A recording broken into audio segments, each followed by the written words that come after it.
नमस्कार, मैं हूं पंकज श्रीवास्तव। राजनीति में आपका स्वागत है। राजनीति में आज चर्चा करेंगे सुप्रीम कोर्ट के ताज़ा फैसले की, जिसमें कहा गया है कि जो कंपनियां लॉकडाउन के दौरान यानी उस अवधि का वेतन मजदूरों को नहीं दे पाएंगी, उनके खिलाफ कोई कार्रवाई नहीं होगी, जैसा कि केंद्र सरकार के 29 मार्च के नोटिफिकेशन में कहा गया था। यानी इस अवधि का पैसा भी देना था और यह अवधि 29 मार्च से 17 मई के बीच की 54 दिनों की बनती है।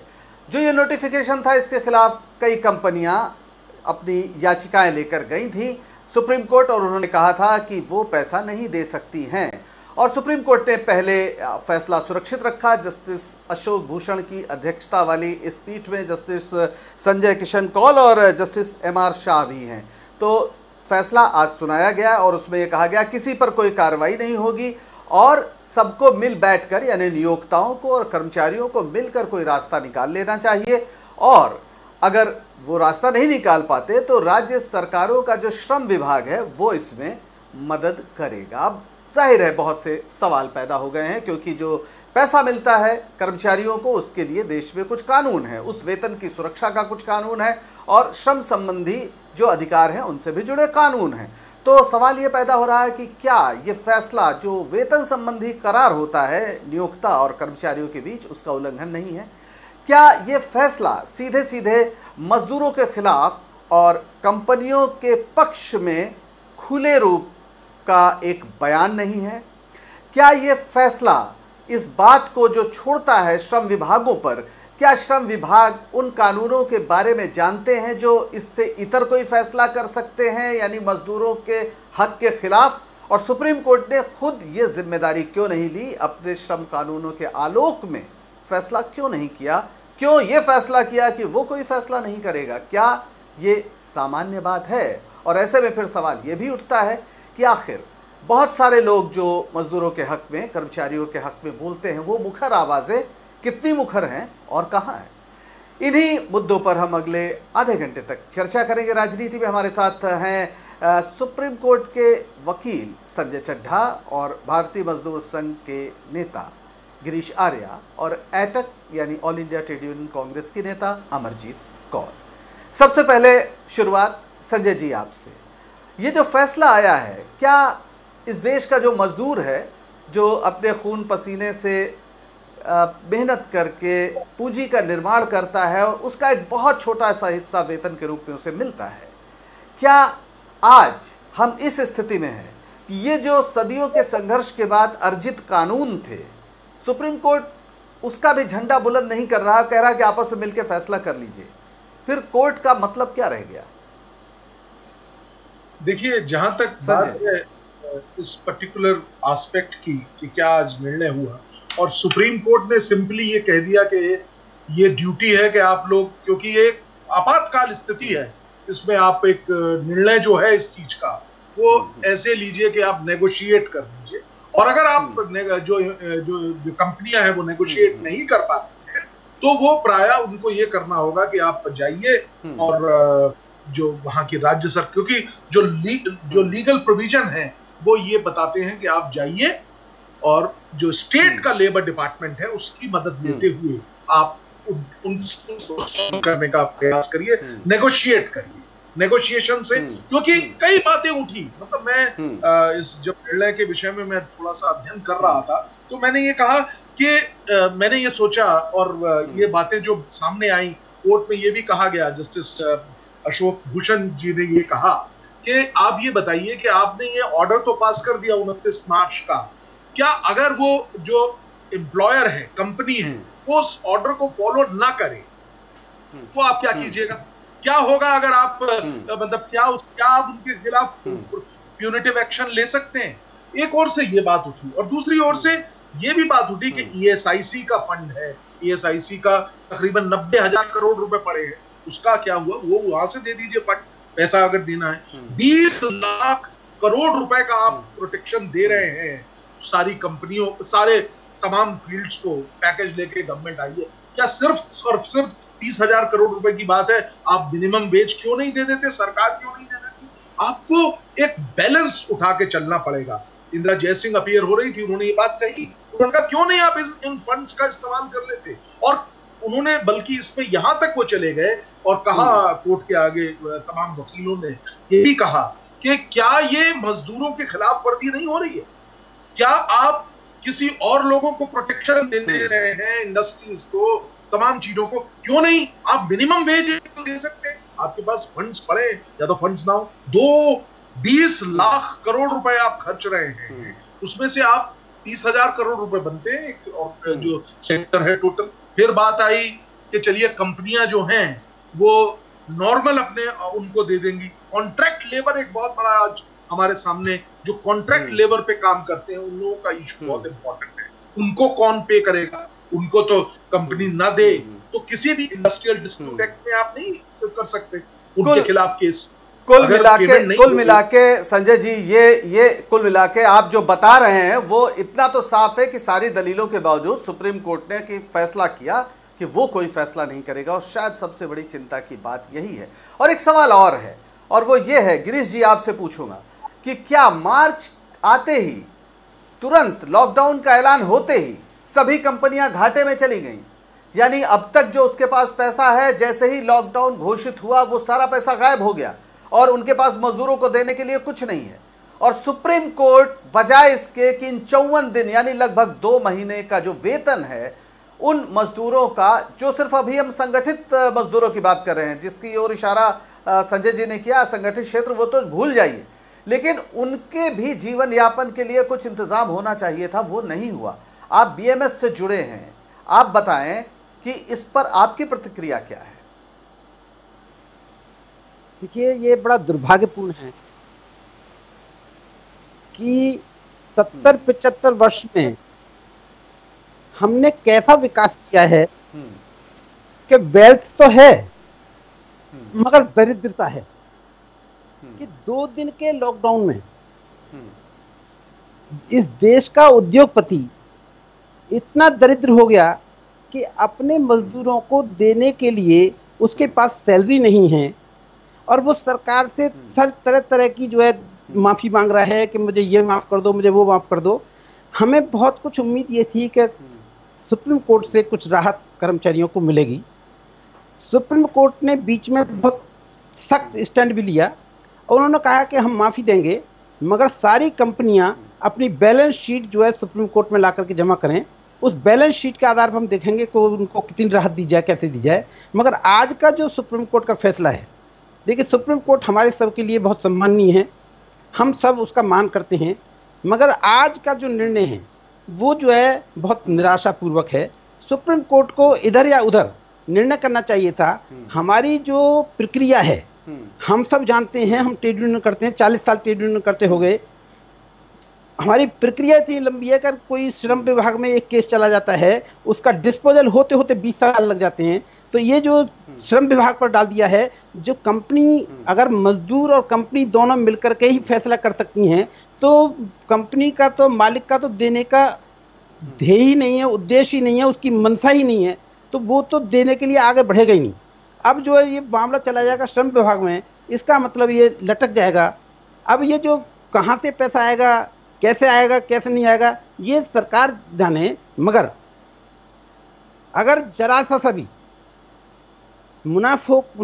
मुनाफाखोरी जो करते अभी तक आ रहे थे उद्योगपति, तरह तरह की जो कर रहे थे और आज जो बहानेबाजी कर रहे हैं, अगर उनके अंदर जरा भी नैतिकता है तो इन मजदूरों का लॉकडाउन का पैसा उनको देना चाहिए। और यदि वो नहीं देते हैं तो मैं आपको ये बता रहा हूं, सवाल आप नैतिकता को उठा रहे हैं, लेकिन सवाल कानून का और सवाल नियत का भी है। गिरीश जी, हम पूछते हैं सीधे अमरजीत जी से। अमरजीत जी, ये जो फैसला आया है, आप लोग लगातार ये सवाल उठाते हैं कि दरअसल जो लोकतांत्रिक संस्थाएं हैं उनका भी एक वर्ग चरित्र होता है, तो क्या आज जो सुप्रीम कोर्ट का फैसला है उसका वर्ग चरित्र भी कुछ इस तरह से खुलकर आया है कि जहां मजदूरों को बहुत उम्मीद नहीं हो सकती? और दूसरी बात यह है कि क्या सरकार ने ये मौका दिया है, जो नोटिफिकेशन निकाला उसमें भी कोई दंडात्मक कार्रवाई की बात नहीं थी, जो कहा गया था कि आप बैलेंस शीट देखने की बात, उस पर भी कोई बहुत बात नहीं आई है, तो क्या कहीं सरकार तो सुप्रीम कोर्ट की आड़ में वो नहीं करना चाहती है दरअसल जो वो कर रही है? अभी ये जो कहा गया कि फैसला जो है ना इधर हुआ ना उधर हुआ, इधर हुआ ना उधर हुआ नहीं है, फैसला उधर ही हुआ है, यानी मालिकों के हक में हुआ है। दूसरी बात जो मैं इसमें कहना चाहती हूँ, जिसका आपने भी जिक्र किया है और पहले वक्ता ने भी, कि बैलेंस शीट सुप्रीम कोर्ट ने मांगी, उसके ऊपर आज चर्चा नहीं हुआ। तीसरी बात जो मैं कहना चाहती हूँ कि सरकार का जहां तक प्रश्न है, हमारे सहयोगी साथी कह रहे हैं कि ट्रेड यूनियंस में मैंने काम किया है और सरकार तो चाह रही थी हो। अगर सरकार चाहती होती तो सरकार ने फिर वापस क्यों ले लिया सुप्रीम कोर्ट में अपना ऑर्डर? जो ऑर्डर था जिसके खिलाफ ये मालिक लोग सुप्रीम कोर्ट में आए, सरकार ने अपने उस ऑर्डर को ही वापस ले लिया। तो सरकार की मंशा बिल्कुल साफ थी। अब तो हमें यह भी लगता है कि उन्हीं की शय के ऊपर ये सुप्रीम कोर्ट आई थी कंपनियां, और अब सुप्रीम कोर्ट ने इसका संज्ञान लेते हुए जो जो बातें कही उन बातों से पीछे हट गए और अब सीधा सीधा एक तरफा फैसला, मैं ये कहूंगी, उन्होंने दिया है। तीसरी बात जो मैं ये कहना चाह रही हूँ कि ये बहुत ही मुश्किल से कानून हासिल किए गए हैं। 150 वर्षों की संघर्ष है जिसको लेकर के कानून हासिल किए गए हैं। और अब ये कहना कि आप चले जाइए राज्यों के अंदर और लेबर डिपार्टमेंट्स में, तो 3 राज्य तो 3 साल के लिए सारे कानून ही निरस्त कर रहे हैं, तो आप किसके पास जाने वाले हैं? और उसके साथ साथ बहुत से और कानूनों को ढीला किया जा रहा है और बहुत सारे राज्य उन 3 राज्यों का ही रास्ता अपनाना चाह रहे हैं, जो गुजरात ने लिया है, जो यूपी ने लिया है, जो मध्य प्रदेश ने लिया है। तो हम ये समझते हैं कि कोविड-19 की आड़ में सरकार ने जो श्रम कानूनों पे हमला किया और उनको कमजोर किया, हायर एंड फायर के सिस्टम को लागू किया, उसी डायरेक्शन के अंदर सुप्रीम कोर्ट का फैसला ये फिर से मालिकों के हक में जाता है। और अभी भी सरकार चाहे तो निर्णय लेकर के, अभी भी जो उन्होंने निर्णय लिया था, ये 2 लेवल पे हुआ था। एक MHA की तरफ से, मिनिस्ट्री ऑफ होम अफेयर्स की तरफ से ऑर्डर निकाला गया था, दूसरा उससे पहले लेबर मिनिस्ट्री ने एडवाइजरी भेजी थी। तो अभी MHA ने अपना ऑर्डर वापस लिया है, लेकिन लेबर मिनिस्ट्री तो नहीं गई है कोर्ट के अंदर ये कहने के लिए कि हमने अपनी एडवाइजरी वापस ले ली। उनकी एडवाइजरी में भी यही था कि किसी की नौकरी नहीं जाएगी और सबको पगार देनी होगी। और इसीलिए हम ये समझ रहे हैं कि लेबर मिनिस्ट्री तो अपनी जगह पे लागू कर सकती थी नहीं, और अगर अभी भी सरकार की इच्छा हो कि ये पैसा मिलना चाहिए, हमने 2 तरीके बताए थे। MSME की तरफ से सारे वर्कर्स को सरकार तनख्वाह दे 3 महीने के लिए, उनको सब्सिडाइज करे। जो बड़ा सेक्टर है उनको कोई माफीनामा नहीं होनी चाहिए, उनपे ये लागू होना चाहिए, उनको पेमेंट करनी चाहिए। ठीक है। तीसरा था जो इधर उधर, ठीक है अमरजीत जी पूछ लेते हैं, उसको सरकार सीधे पैकेज दे, ये हमने कहा था। लेकिन इनमें से कुछ ठीक है, ये मांग आपकी बहुत स्पष्ट मांग है। संजय जी से पूछ लेते हैं, संजय जी से पूछ लेते हैं। अमरजीत जी दोबारा आएंगे, अमरजीत जी आपके पास दोबारा आएंगे, अमरजीत जी दोबारा आएंगे। संजय जी, ये जो सवाल बार बार उठ रहा है कि पहले तो जब सुनवाई के दौरान बड़ी कड़ी बातें और बड़ी ऐसी बातें कही जाती हैं जिससे मजदूर भी खुश होता है और बड़ी उम्मीदें होती हैं, जब ये बात आई कि उनकी बैलेंस शीट जांची जाएगी तो एक उम्मीद जगी, फिर फैसला सुरक्षित हो गया और उसके बाद फैसला आ गया। फैसला ये आ गया कि अब कोई फैसला नहीं करेंगे, कोई दंड नहीं दिया जाएगा, पैसा मन हो दो, आपस में तय कर लो। सवाल यह है कि 2020 में क्या हम ऐसी पंचायतों में बदल गए हैं जहां पर कुछ पंच लोग आपस में बैठकर तय कर लें, या फिर हमारे पास एक कानून है और उस कानून के आलोक में ही फैसला होता है। जज अपने मन से फैसला नहीं देते हैं, वो भी जो हमारे देश का कानून है उसकी ही परिधि में रहते हुए देते हैं फैसला। तो ये जो हो रहा है, ये आप कानून और न्याय की जो तुला है उस पर कैसे तौलेंगे? बहुत अच्छा आपने सवाल किया। मैं हृदय से आपका पहले तो आभारी हूं कि आपका चैनल कम से कम इस इशू को उठा रहा है, पहली बात। दूसरी बात, जैसा अभी हमारे मेरे साथ जो जी शुक्रिया उन्होंने पैनलिस्ट हैं, उन्होंने कहा कि एक एडवाइजरी लेबर मिनिस्ट्री ने भी जारी की। तो देखिए, सबसे अहम बात है, एडवाइजरी के पास लॉ की फोर्स नहीं होती मैम। एडवाइजरी को आप, एडवाइजरी है वो, उससे सहमत हो असहमत हो आपके ऊपर है, पहली चीज। लेकिन जहां तक बात, बहुत ही न्यायोचित उन्होंने बात एक कही जिसपे मैं बहुत प्रेशर डाल के कहना चाहूंगा, बहुत अच्छी बात कही। क्यों नहीं सरकार इस चीज को अपने कंधे पे ले लेती? क्या सरकार की ये जिम्मेवारी नहीं है कि गरीब मजदूरों को प्रोटेक्शन दिया जाए? ऐसे संगठित क्षेत्र की अभी तो हम बात कर रहे हैं, क्या होगा असंगठित क्षेत्र की जब हम बात करेंगे? असंगठित क्षेत्र के मजदूरों के बारे में तो बात तरह की करेंगे तो क्या होगा? बिल्कुल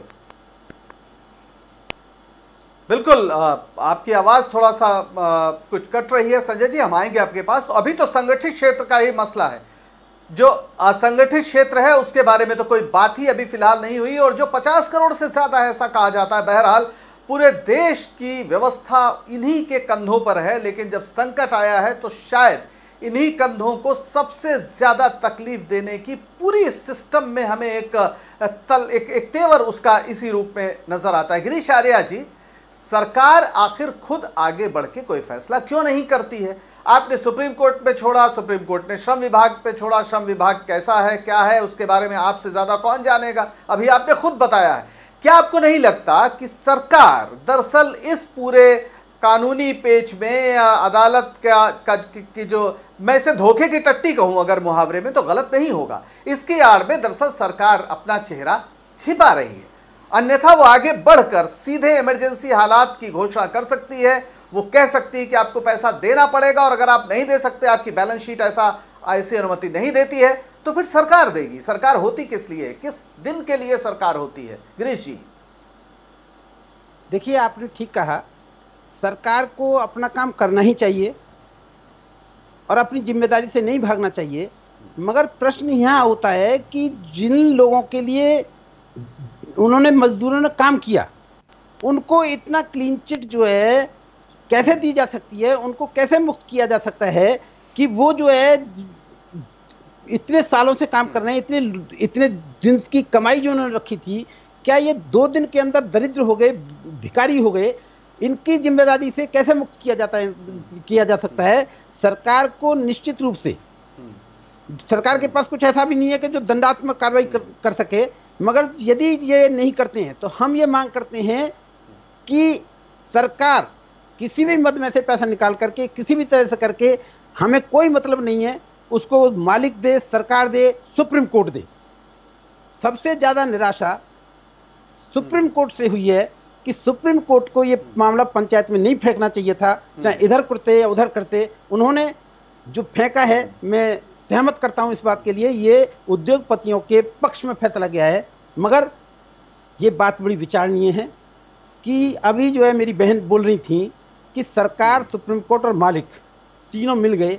मेरे को इसमें थोड़ा सा ये है कि हम अपने सुप्रीम कोर्ट को, चाहे उसने निर्णय गलत दिया या सही दिया है, ठीक है, अगर आप जिस फैसले की निंदा कर रहे हैं, जिसकी आलोचना कर रहे हैं, उसकी व्याख्या वो कर रहे हैं, क्योंकि जिस तरह से सुप्रीम कोर्ट ने बोला था, जिस तरह से एक आशा जगाई थी और फैसला सुरक्षित रखा, और उसके बाद जब सुरक्षित फैसला सामने आया तो सबके दिल, कम से कम जो मजदूर और मजदूरों के पक्ष में खड़े लोग हैं, उनके दिल में थोड़ी तकलीफ जरूर हुई है। अमरजीत जी, क्या ये जो सरकार ने एडवाइजरी दी, एडवाइजरी का तो कोई मतलब नहीं होता कि आप माने या ना माने, जो खासतौर पर श्रम विभाग की एडवाइजरी है सेक्रेटरी की 20 मार्च की, जिसका आपने जिक्र भी किया, लेकिन अब जो स्थिति है, क्या सरकार खुद आगे बढ़कर उसे कोई फैसले नहीं लेने चाहिए, या फिर उसने सुप्रीम कोर्ट को आगे करके अपनी जिम्मेदारी से पल्ला झाड़ दिया? देखिए, किसी को अच्छा लगे या बुरा लगे, मैं फिर ये कहूंगी कि सुप्रीम कोर्ट का इस तरीके का निर्णय आने के पीछे, उस केस को वहां भेजने में, मैं अभी भी कहूंगी, मुझे अभी भी इस बात का शुभा है कि उनको एनकरेज करके कोर्ट भेज के वो एक रास्ता ढूंढा गया। नहीं तो सरकार ने अपनी 29 मार्च के फैसले को, ऑर्डर को वापस क्यों ले लिया सुप्रीम कोर्ट की अगली सुनवाई से पहले? तो इसी से ही दिखता है कि ये कहीं क्या लिंकेजेस हैं, ये दिखता है। चाहे जितना मर्जी बुरा लगे, चाहे मैं सम्मान करती हूँ सुप्रीम कोर्ट का, पर मैं ये मान के चलती हूँ कि उन्होंने फैसला दिया है, वो हक में दिया है उद्योगपतियों के। दूसरी बात ये मैं कहना चाहती हूँ, 1919 के अंदर ILO बना, ट्राइपार्टाइट मैकेनिज्म शुरू हुआ, मजदूर और मालिक के बीच में जो सरकार होती है उसने मजदूर की रक्षा करने का रोल अदा करने के लिए त्रिपक्षीय वार्ता में किया। उसका सिस्टम हिंदुस्तान में आजादी के बाद इंडियन लेबर कॉन्फ्रेंस चला। इंडियन लेबर कॉन्फ्रेंस के फैसलों को फिर सरकार ने लागू करना होता है, उसके चलते और पार्लियामेंट से कानून बने हैं। उस पार्लियामेंट के जो कानून है उसको लागू करना सरकारों की जिम्मेदारी है। तो ये कहना कि सरकार अपनी जिम्मेदारी से अलग हो सकती है, मैं आर्या जी से सहमत नहीं हूं। सरकार इसमें सब कुछ कर सकती थी, इसीलिए हम ये समझते हैं कि सरकार को अपनी पोजीशन पे स्टैंड करना चाहिए था। उसमें हम ट्रेड यूनियंस ने कहा था एमएसएमई के लिए आप सब्सिडाइज कर दो 3 महीने की तनख्वाह, बड़े सेक्टर को आप फोर्स कीजिए, वो लॉकडाउन पीरियड की तनख्वाह देंगे। पॉसिबिलिटी उनके पास है, उनके बिजनेसेस के पास है, ये हमने कहा था। और अगर वो इनके पास गुहार लगाते हैं तो कर देना उनको भी सब्सिडाइज, लेकिन वर्कर को प्रताड़ित करने का तो कोई मतलब नहीं बनता था। इसलिए हम ये समझते हैं सरकार अभी भी चाहे बिल्कुल तो कर सकती बिल्कुल है। बिल्कुल ये एक महत्वपूर्ण सवाल है। संजय जी से बात करते हैं। संजय जी कुछ कहना भी चाह रहे थे। अमरजीत जी अभी एक टिप्पणी जरा संजय जी से ले लेते हैं, वो कुछ कहना भी चाह रहे थे। आपने बहुत महत्वपूर्ण बात कही कि अंतर्राष्ट्रीय श्रम संगठन और उससे जुड़े हुए जो अधिवेशनों में भारत की भागीदारी और अंतर्राष्ट्रीय श्रम कानूनों को लेकर भी इसकी प्रतिबद्धता बहुत स्पष्ट है और संसद में इसको लेकर आज नहीं बहुत पहले कानून बन चुके हैं।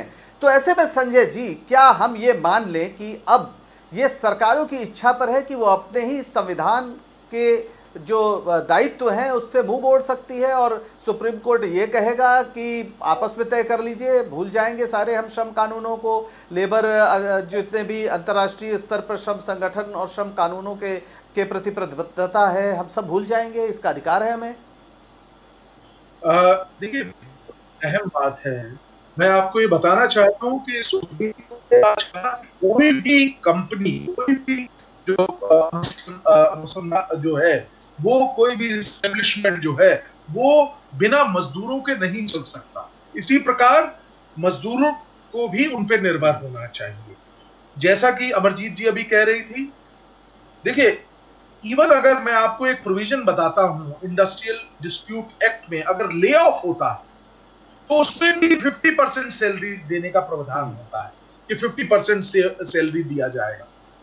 यहां पे एक छोटा सा डिफेक्ट था, कुछ एक थोड़ा सा रीजनेबल होना जरूरी था। कानून में यह कह देना कि 100% आपको सैलरी देनी पड़ेगी, आपको दोनों को बैलेंस वे में चलना पड़ेगा। मैं बात से सहमत हूं कि उन मजदूरों ने जिन्होंने जान लगा के इस बिजनेस को तैयार किया, इंडस्ट्री को खड़ा किया, आप उसको रोक देंगे? तो एक मिडवे की आवश्यकता है और इसी चीज पे बल देते हुए आज के जजमेंट सुप्रीम कोर्ट ने वेरी स्पेसिफिकली कहा है कि आप देखिए नेगोशिएट करिए, और ये कहा है कि जो इंडस्ट्रियलिस्ट है, जो बड़ी इंडस्ट्रीज है, उनको बिग हार्ट के साथ सामने आना पड़ेगा और साथ ही साथ जो एक परिस्थिति है उसकी अनिवार्यता को भी देखना पड़ेगा। जी जी दोनों का जी गिरीश जी बिल्कुल।